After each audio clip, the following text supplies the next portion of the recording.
Okay, so I don't really plan on doing unboxings on this very often, in fact, probably never, but I thought I'd go ahead. I just got in the Escape from LA special edition from Scream Factory. I pre-ordered it, so I got the poster too, which is why this is way bigger than a Blu-ray should be. And I'm going to open it and see what we got.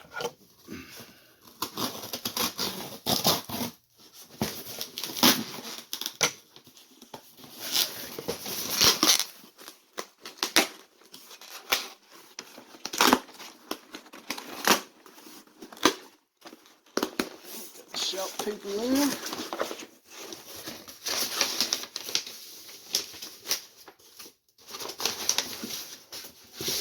And that is what the poster looks like. It is much better than theatrical one sheet. It's good artwork, and Shout Factory's artwork varies. Sometimes it's great and sometimes it's terrible. The Pet Sematary 2 artwork was terrible. It didn't represent the movie. It was just really bad. So it's got the poster and a nice hard container. Shout paper. It said Scream Factory. It's Shout Factory. Scream Factory is their hard subsidiary. The Blu-ray. Again, this is way better than the theatrical artwork. Which, it'll probably have the theatrical artwork on there too, they usually do. Alright, slip cover, obviously. Most Blu-ray special editions have slip covers.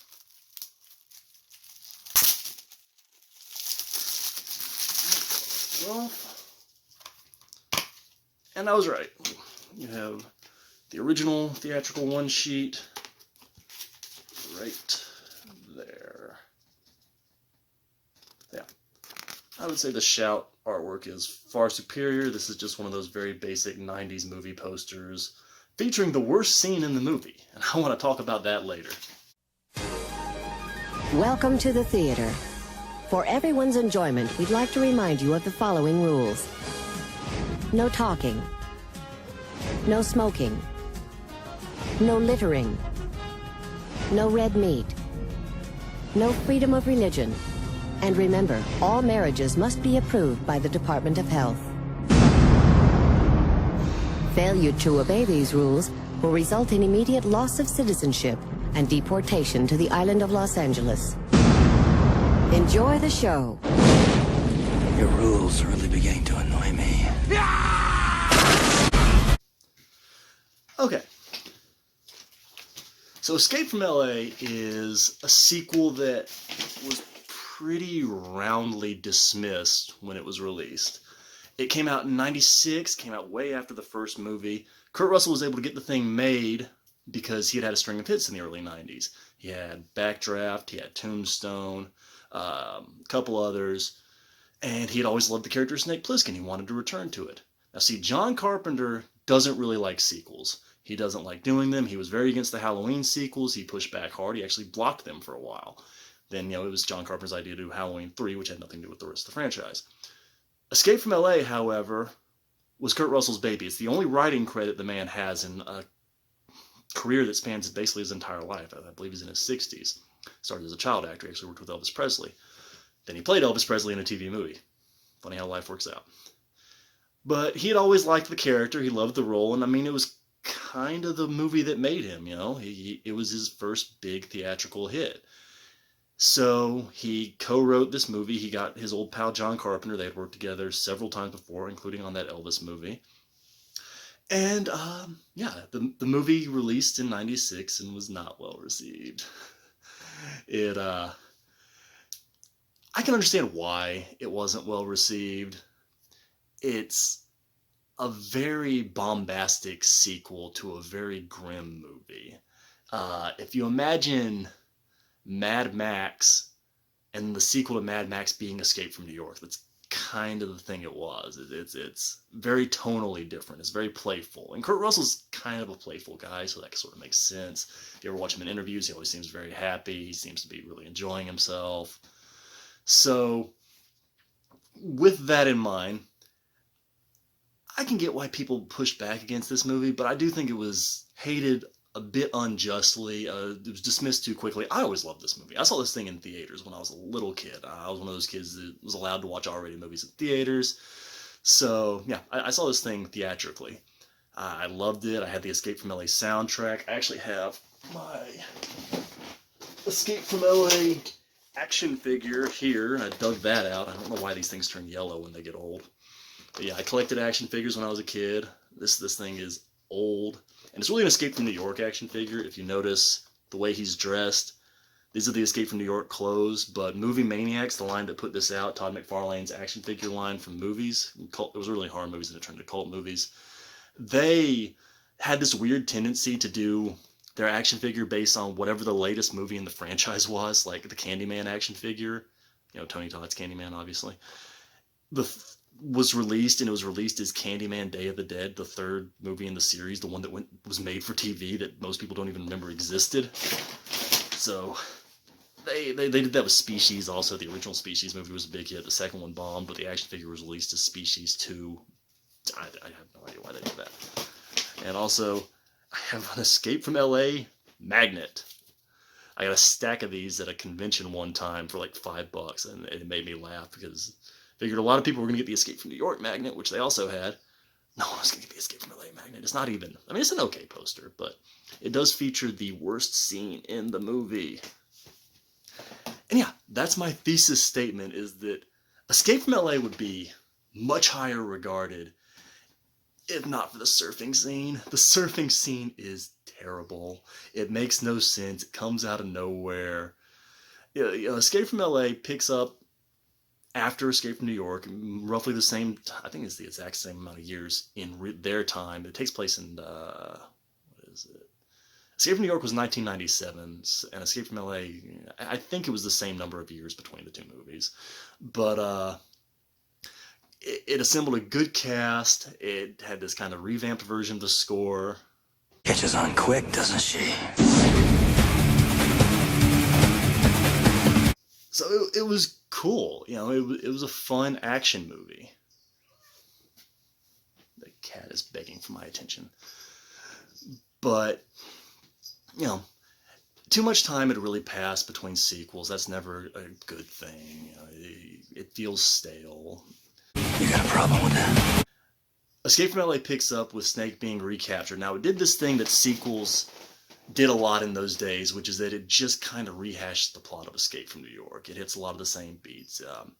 Here's the part where he arrives and it's more of a crash than a landing. Here's the part where he has to do a gladiator fight style thing in an arena. Here's the part where he meets an old friend that's not really a friend because they had a falling out. You know, it hits a lot of those same beats. I don't think it's fair to say that diminishes the movie that much. I still think this is a very entertaining movie. It's very fast-paced. Kurt Russell is fantastic as Snake Plisken. I mean, Snake Plisken is literally my favorite movie character. Nobody draws until this hits the ground. You ready?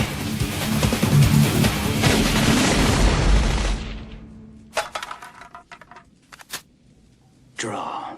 And Kurt Russell's one of my favorite actors. I love Kurt Russell and basically everything he's done. He's had a little bit of a career comeback lately, and the funny thing about him is that almost none of his movies are hits out of the gate. You look at anything from The Thing to Big Trouble in Little China, you know, Grindhouse, they usually kind of underperform initially. Even Tombstone wasn't that big of a hit. It became this major movie years later after people had the VHS and the DVD and had seen it on TV. So, Escape from LA, Snake gets caught again. Once again, there's an issue with someone in the first family. This time it's not the president, it's the president's daughter, who's played by an actress that didn't do much outside of this movie, named A.J. Langer. The only thing I ever saw her in was a sitcom that got canceled pretty quick. The president is played by Cliff Robertson, and the Lee Van Cleef character this time around is Stacy Keach. Stacy Keach is great in this movie. The whole cast is really solid, like I said. They task him with getting the president's daughter, whose name is Utopia, back from a gangster called Pueblo Jones, played by George Corafacci, who looks and dresses like Che Guevara, and I don't know why, but it's kind of a funny visual that the villain of Escape from LA basically is Che Guevara. So, and he's a gun runner, and he seduces the president's daughter and gets her to get him this MacGuffin. It's a weapon that turns off the power to the world, or can turn off the power to anything, but it could conceivably be used to turn off the power to the whole world. And he gets that into LA. LA is the exact same as New York. They just it's a prison colony, but New York seemed to be more of a maximum security prison colony. It seemed like basically everyone that was there was the type of person that needed to be in prison. Escape from LA is not that. LA is a place for undesirables, and you could actually almost argue that Cliff Robertson's character is very similar to George W. Bush, the way he constantly talks about religion, but he doesn't really seem like a very moral guy, and he's very big on class issues. He's very big on us versus them and ideas of undesirables. He's getting rid of the undesirables. LA feels like a minimum security prison, but not even really that, just a deportation point for people that he doesn't like. LA is much more organized because of this. LA is basically just kind of a third world nation. It's not really a prison. You know, in New York, if you went out on the streets in New York, in Escape from New York, there was a good chance you'd be beheaded or assaulted. You know, with that one poor girl right at the beginning of the movie is just getting gang raped off in a corner, and it's not a big thing. LA has prostitution. It's a third world nation. It's just a nation that's kind of, you know, they have power. They have gambling. They have street vendors. They have parades. It's very different. And that is a difference, and I think that's worthwhile. And I think that the satire in this movie is very spot on, that they kind of predicted this sort of conservative wave that was coming in the early 2000s. He's like, the cast, keep going back to that, but Cliff Robertson is very, very good. Stacy Keach is very good. George Gorfachi is very good. Steve Buscemi is playing a classic Steve Buscemi character. His Map to the Stars Eddie, and he's funny. I mean, he's playing the role he played in basically everything he did in the 90s, a kind of a wormy, weaselly, self-serving guy. He's the Harry Dean Stanton character. But at the same time, he's not, because they almost split that character into two people, because Steve Buscemi has no history with Snake. The character that has a history with Snake is Pam Grier's.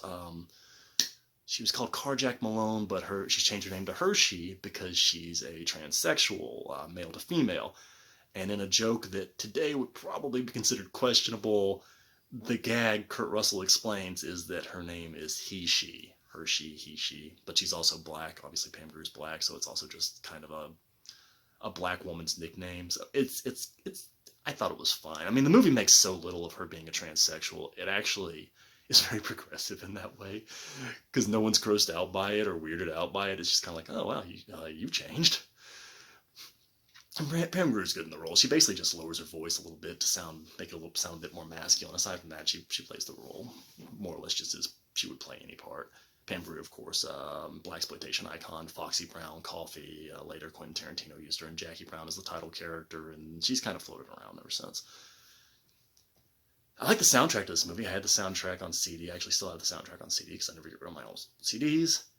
I like the music. It's clear that John Carpenter didn't particularly like the music, though, because the soundtrack is something like 14 tracks, and only about half of them are in the movie. They actually have a note on them that says this track is not in the film, and a lot of the music that's in the movie is being played in the background, like on a radio, and halfway through the movie, they pretty much just stop using it altogether, and it's all score. That was sort of funny. Bruce Campbell has a cameo in this as the Surgeon General of Beverly Hills. He's one of the characters that's most remembered because Bruce Campbell has a ravenous cult following, and he's funny. He's in one scene, but he's funny. I like how dark this movie is. I like that it's not afraid to kill off characters. It does this very fun thing with Valerie Galino. I hope I'm pronouncing her name right. Where she kind of appears and seems to be the strong love interest for Snake. And she catches a stray bullet in a drive-by and she's dead. Out of the movie. She was in very important for like 8 minutes, and she kind of flirts with Snake, and then she dies. Another cameo in the movie is Peter Fonda, and you know, he's a legend of acting. He didn't actually do all that much outside of Easy Rider, but he was just a guy who's known for Easy Rider. But he is part of the worst part of the movie. The surf scene is terrible. There's nothing about Snake that suggests that he would know how to surf. It seems much more plausible that he would know how to hang glide. That might come from some sort of military training. He was a former soldier that got screwed over by the system and became an outlaw. It's impossible to imagine this guy hanging out on a beach and hanging 10. It's a stupid scene. It's supposed to be a tsunami too, but it's the tamest wave ever. And the surfboards are static. They're clearly on a rig with water spraying. Snake's got a gunshot wound in his leg too, so just the idea that he would be able to surf during the whole sequence is a disaster. And they put that on the poster. So it, of course, is something that everyone remembers, which is a shame, because I do think that moves the whole movie down a couple pegs for most people, because it's just such a poor sequence. Aside from that, though, I like this movie. I do. I think that it deserves the special edition treatment. I'm very glad to finally have it on Blu-ray. I'm glad it got some special features, not many. I'm actually really disappointed it didn't have a John Carpenter commentary. I didn't really think Kurt Russell would contribute a commentary, considering his big career revamp in the last couple of years with Guardians of the Galaxy 2 and the part he has in Fast and Furious. I don't know. I don't watch those movies, but I know he's in them. But, yeah, I think the movie is definitely worth a watch. If you've seen Escape from New York, if you've seen Big Trouble in Little China, you've seen The Thing, definitely just go ahead and watch Escape from LA. You'll probably be pleasantly surprised. It's better than its reputation. The movie itself is just a good, solid, entertaining action movie. It's got a lot of satire in it. I love the ending. Kurt Russell's performance is 110% spot on, and I would actually argue he's allowed a bit more acting to do here. In Escape from New York, he was very much an action hero. Here, he does have real emotional beats, so I would actually argue this is kind of the better performance, just because he's given more to do. Yeah, there were places it could have been improved upon, but by and large, I think this is just a good movie. I like the score. I like the kind of cowboy score that they insert into it. It fits the outlaw vibe. Of course, Kurt Russell's performance as Snake Plisken is heavily influenced by Clint Eastwood's performance in those old spaghetti westerns. So it fits. I like it. Yeah, there's really not a lot I don't like. I mean, some of the CGI is bad, but all 90s CGI, with very few exceptions, has aged poorly just because CGI was very new at the time and no one really knew how to use it. So, yeah, I would say that this is a flick that completely justifies its existence, if only as fun for the fans. It's a fun movie for fans. It's not a terribly ambitious movie. It's just Kurt Russell having fun playing this character again, and John Carpenter kind of going along with it because they backed a dump truck of cash up to his house and just said, you can get a really big payday. John Carpenter, of course, has always struggled in Hollywood. He never really fit in. He always was an odd man out. He has very few financially successful films, and by the 90s he's openly admitted that he was already falling out of love with the process of filmmaking. He stopped making movies more than a decade ago. Now he just makes music and slaps his name on remakes and reboots of his old movies. Yeah, this is a good flick. You guys should watch it. Blu-ray does come with a Bruce Campbell interview, which is sort of cool. Yeah, I'm glad I finally have this. I look forward to going through it. Later.